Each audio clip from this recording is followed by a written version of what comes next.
자, 어제 문재인 당선인의 이제 당선 순간 네. 보실 때 어떤 생각이 드셨습니까? 문재인 당선자가 되리라는 거는 대부분 예상을 했었잖아요. 그렇죠. 그럼에도 불구하고 이제 우리 한국 사회에 대격변이 시작됐구나. 이제 시작이다. 네, 세상이 완전히 뒤집히겠구나 이런 생각이 들었어요. 왜 그렇습니까? 문재인 후보는 이제 노무현 정부를 잇는다고 볼 수 있겠죠. 네. 그리고 노무현 정부의 어떤 정책 기조라든가 이런 게 거의 유사하다고 볼 수 있어요. 네. 그렇기 때문에 노무현 정부에서 미완했것 또 아쉬웠던 것 또 어떤 점에서는 자신들이 해봤지만은 상당히 미숙하게 했던 것을 이제 재활용 내지는 또 어떤 점에서는 업그레이드하고 업그레이드 해가면서 이제 해낼 것이거든요. 네.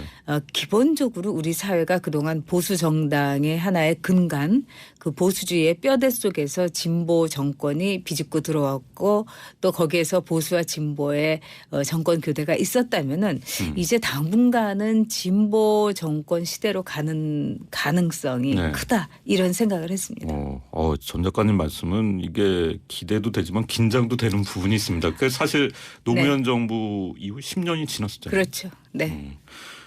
고약한 질문을 좀 드려야 될 것 같은데 저번에 이제 시사전망대 나오셨을 때 네. 제가 여쭤봐서 대답을 하신 거긴 하지만 이제 본인이 보수주의라고 생각한다고 하셨어요. 네. 그럼 어제 대선을 보면서 그러니까 패배감을 느끼셨습니까? 그렇지는 않았습니다. 왜 그러냐면은 보수주의가 이 정도로 이질어지고 이 정도로 망가질 수는 없다고 생각해요. 네. 한국 사회에서. 네. 그리고 이번에 이제 홍준표 후보가 생각보다는 득표를 많이 했지만 그것은 홍준표 후보의 어떤 개인적인 그 파이터 기질에다가 또 아직 그 길을 잃은 보수들이 나침판을 갖고 있지 못한 데서 오는 절망감, 허망감 네. 또 비도 4시부터 왔고 이런 것 때문에 여러 가지 상황 속에서 보수들의 표가 많이 나왔다고도 볼 수 있지만 또 적게 나왔다고도 볼 수 있거든요. 기존의 네. 우리나라의 그 보수주의의 어떤 네. 뿌리로 볼 때 그리고 자유한국당이 여전히 모든 국민들의 마음을 얻지 못했다는 점 이런 점을 볼 때 이번 대선 운동에서 좀 더 보수가 혹독하게 자기 시련을 겪을 발판이 있어야지 네. 보수의 앞날이 있지 않는가 저는 이렇게 생각했어요. 네. 그렇기 때문에 이렇게 어정쩡해서는 어떤 점에서는 보수가 새롭게 자기 자리 또는 자신의 면모를 일신하는 데는 매우 부족하지 않나. 그래서 당분간은 진보의 정권이 이어질 수 있겠다 이런 생각이 들었습니다. 네. 어제 사실 이제 방송사들의 출구조사 결과 발표되고 나서 네. 그 바른정당의 이해운 의원이 네. 이런 말씀하시더라고요. 이번에 결과가 아무래도 보수 개혁의 씨앗을 네. 국민들이 주신 게 아닌가 생각한다 네. 하셨는데 동의하십니까?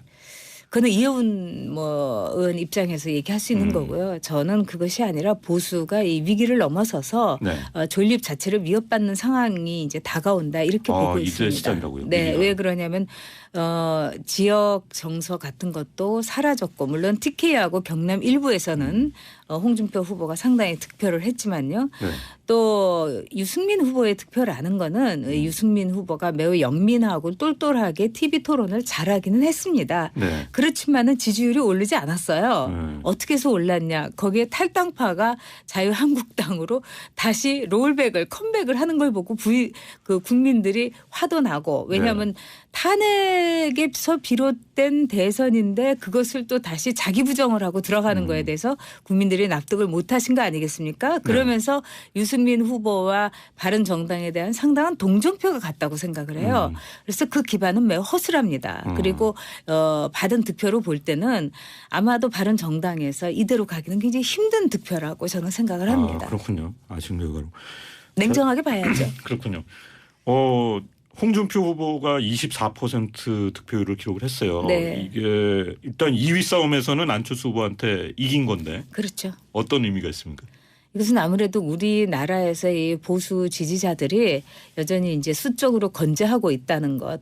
그다음에 문재인 후보에 대한 어떤 비토.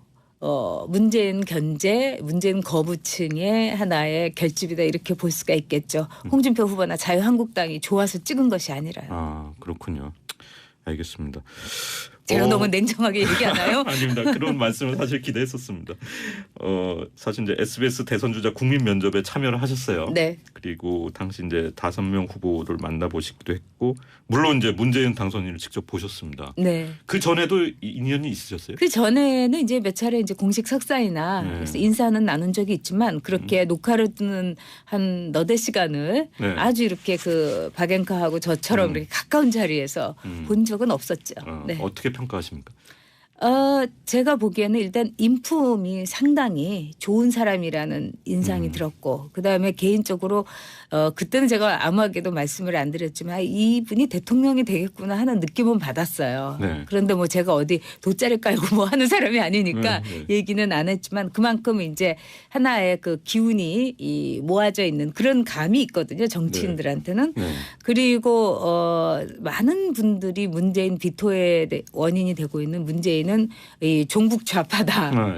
근데 종북이 분명히 아니고 북한에 먼저 가겠다고 한 것은 정말 그 핵 문제 해결에 대해서 절박함을 드러낸 건데 문재인 후보가 이 말을 하는 데 있어서 상당히 그 논리적이거나 혹은 매끄럽게 설득력 있게 하지 못한다는 느낌은 제가 받았어요. 예를 들면 그렇게 좀 그렇죠. 뛰어나지 그리고 않다.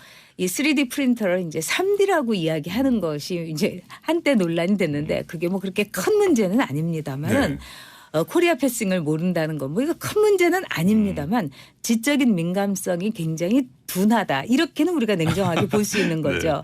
그러나 제가 보기에는 절대로 그 북한에 대해서 종북적인 사고를 갖고 있는 분은 아니라는 결론을 얻었고요. 저도 궁금했었으니까 아주 이쪽 저쪽으로 다면적으로 질문을 했고요. 그다음에 보수적이라는 느낌도 받았던 것은 흔히 이 좌파들은 시장에 대해서는 시장을 조절하려고 하고 시장을 견제하려고 합니다. 근데 이 대기업에 대한 혹은 이 재벌에 대한 생각이라든가 이런 게 매우 이 온화하고 어떻게 보면은 이 대기업의 그 역할에 대해서 동조적이었어요. 그래서 함께 이제 했던 패널 중에 정말 좌파 성향을 가진 분은 뭐야 보수잖아 이러면서 불만을 이 표시하기도 했는데 그래서 그 두 가지 점은 제가 이 방송에서 한번 얘기했던 기억이 있습니다. 지금도 변함없습니다. 알겠습니다. 앞서 저희가 이제 그 유권자들의 목소리 직접 들어봤는데 저는 이제 이 말이 확 와닿았어요. 그러니까 취직이 잘 되는 세상을 만들어 주시면 좋겠다는 건데. 자, 먼저 여쭤보고 싶은 것이 지금 전 작가님 그 흑수저 아드님은 잘 지내고 계십니까? 네, 지금 시험을 보고 시험 결과를 기다리고 있어요. 네. 그렇군요.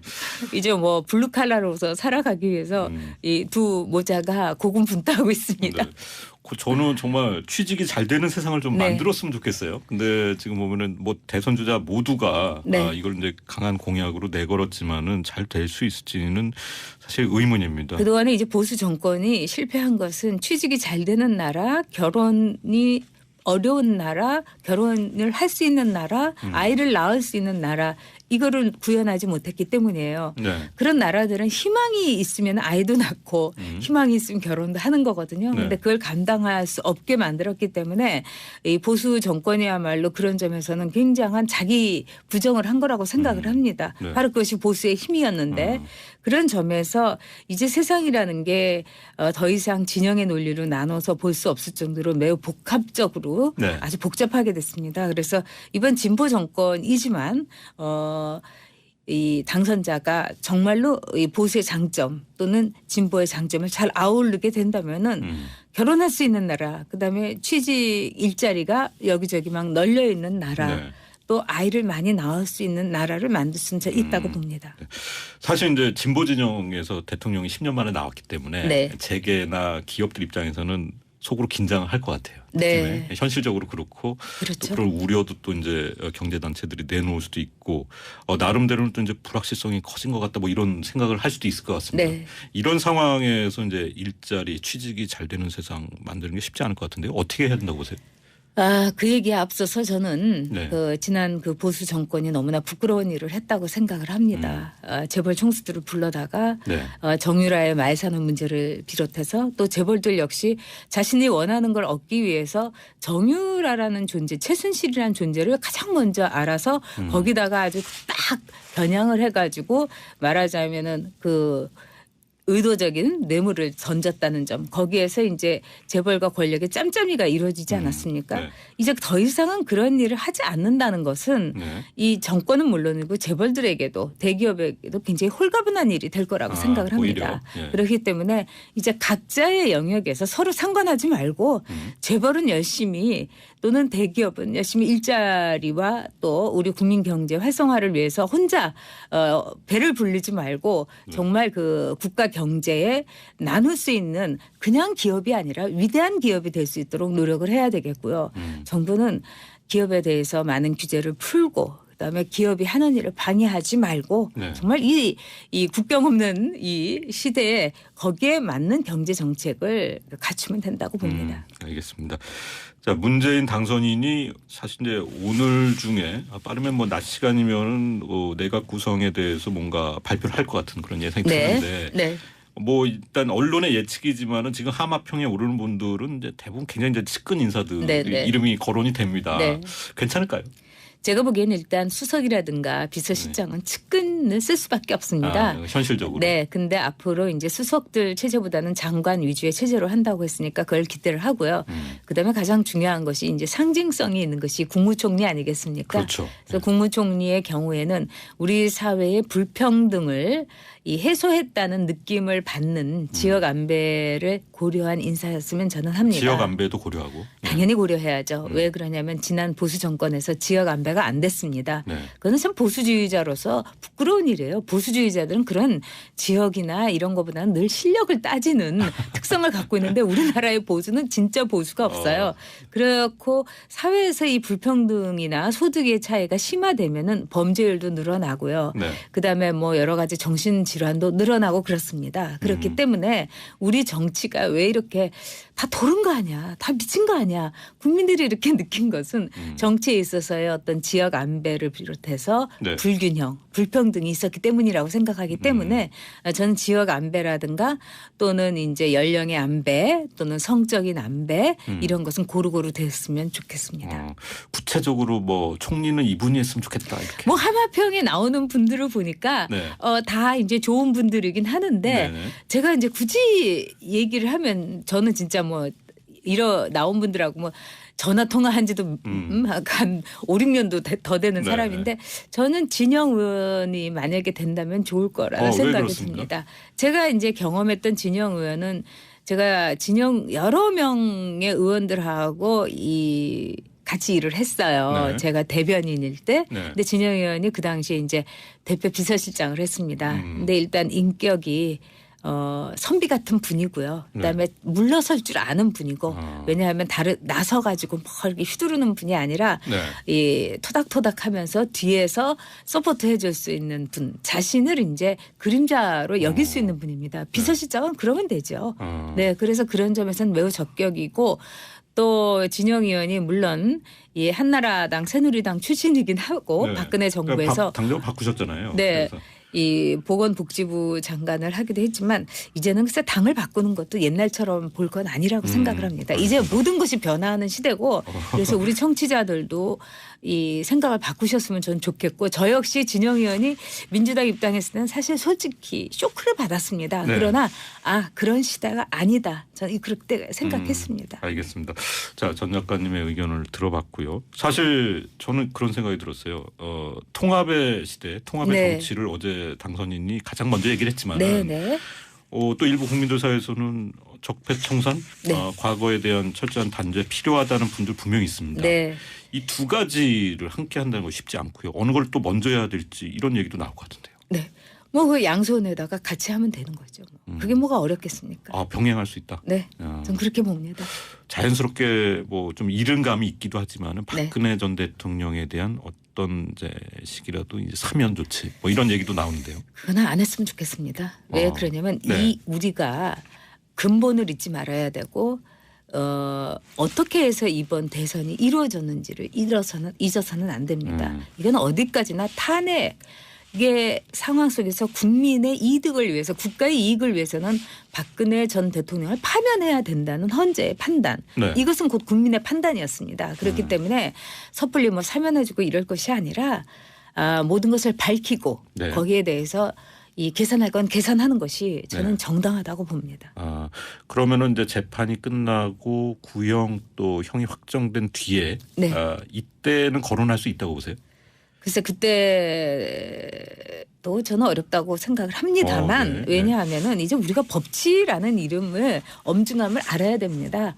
법치가 아니라 정말 사치를 했던 박근혜 대통령 아니겠습니까? 개인으로서도 제가 보니까 최순실이 갖다 바치는 그 사치스러운 물건들 이런 것도 저는 별로 기분 좋지 않았고요. 또한 그야말로 대통령이라는 이 대한민국이라는 세계가 알아주는 이 큰 나라 국민들이 당대에 이렇게 이룬 위대한 나라를 박근혜 대통령이 연설문부터 시작을 해가지고 잠옷, 주스, 뭐 이 사적인 인적 그 뭐 비선 진료 또는 인사 추천까지 그 최순실이 나라인 하느라고 밤잠을 못 잤다고 하지 않습니까? 알겠습니다. 이 부끄러운 시대는 저는 우리가 오래 기억해서 확실하게 없애야 된다고 생각합니다. 알겠습니다. 심상정 후보를 좀 개인적으로 아십니까? 잘 알죠. 뭐 얘기도 좀 친한 사이세요? 친하죠. 네. 저 이번에 심상정 후보 굉장히 열심히 하셨고 좋은 평가 많이 받았습니다. 또 정책도 굉장히 이제 약자를 생각하는 마음이 좀 체화돼 있다 이런 평가를 받으셨는데 결과를 어떻게 보십니까?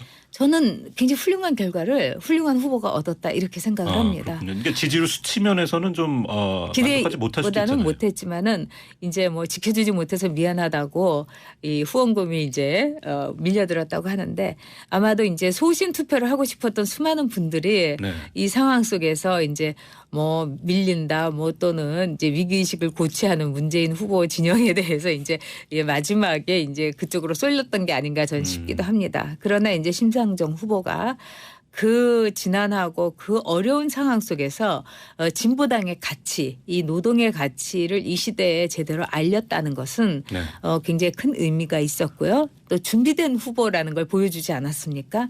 사실은 노동이 사라지는 시대라고 봐야 돼요.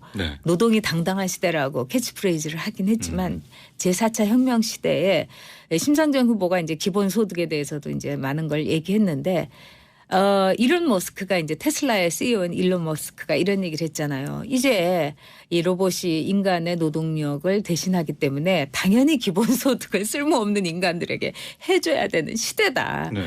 미국 같은 데서 이런 얘기가 나왔는데 우리도 준비를 해야 된다고 봅니다. 변화라는 거는 아까 제가 말씀드렸지만은 왔다 하면은 완전 뒤집히게 오는 것이기 때문입니다. 그렇기에 더욱더 저는 이번에 심상정 후보가 내놓은 공약에 대해서 눈여겨보고 이 가슴으로 그 공약을 받아들였습니다. 네, 그랬군요. 자, 보수의 위기는 이제부터 시작될 거라는 말씀하셨어요. 근데 지금 나오는 얘기는 일단 바른정당이 뭐 어떻게 보면은 큰 성과를 내지 못했기 때문에 당의 존립 위기를 맞을 수도 있다 이런 분석도 뭐 일부 전문가들이 하시는 것 같아요. 어떻게 보십니까? 그럴 수밖에 없죠. 왜 그러냐면은 일단 득표율이 정말 두 자리로 나왔다면 모를까. 그거는 아니었고 그다음에 이제 지금 이제 유승민 후보는 상당히 좋은 모습 또 이제 아주 신선하고 풋풋한 어떤 보수의 새싹을 보여주기는 했습니다. 그러나 새싹으로서 이 난관과 위기를 뚫고 나가기에는 매우 어렵죠. 당장 내년에 지자체 선거가 있습니다. 그렇기 때문에 지방의원들이라든가 지자체의 장이 되려는 사람들의 경우에는 자유한국당하고의 이 텃밭을 나누는 과정 속에서 갈등을 할 것이고 상당한 이동이 있을 수가 있습니다. 그래서 당의 어떤 기초부터 다시 갈지 않으면 안 되는 지금 이제 불이 한바탕 이제 질러진 화전민의 땅이다 이렇게 봐야 되겠죠. 네, 새 정부가 오늘 출범합니다. 만약에 문재인 당선인이 지금 이 자리에 함께 있다면은 뭐 전 작가님 잘 아시는 이제 냉정한 직언 하신다면은 어떤 말씀하실 것 같아요? 한 사람의 대한민국의 국민에 불과합니다. 당신을 죽이시고 국민들을 살리십시오. 당신을 죽이신다는 게 무슨 의미인가요? 겸손해야 된다는 거죠. 권력자로서 자신을 죽이고 오로지 국민만 섬기는 정치인으로서 5년을 가시면은 큰 성과가 있을 거라고 생각합니다.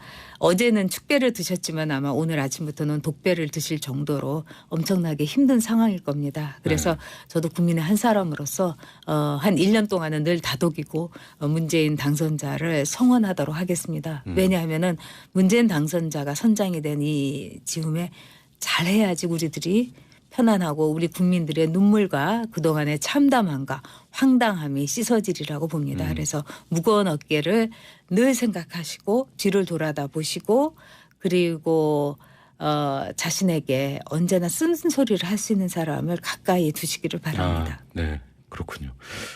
개인적인 질문이지만 이제 보수의 개혁이 필요한 시점입니다. 혹시 전 작가님 뭐 현실 정치로 다시 복귀하실 생각도 있으십니까?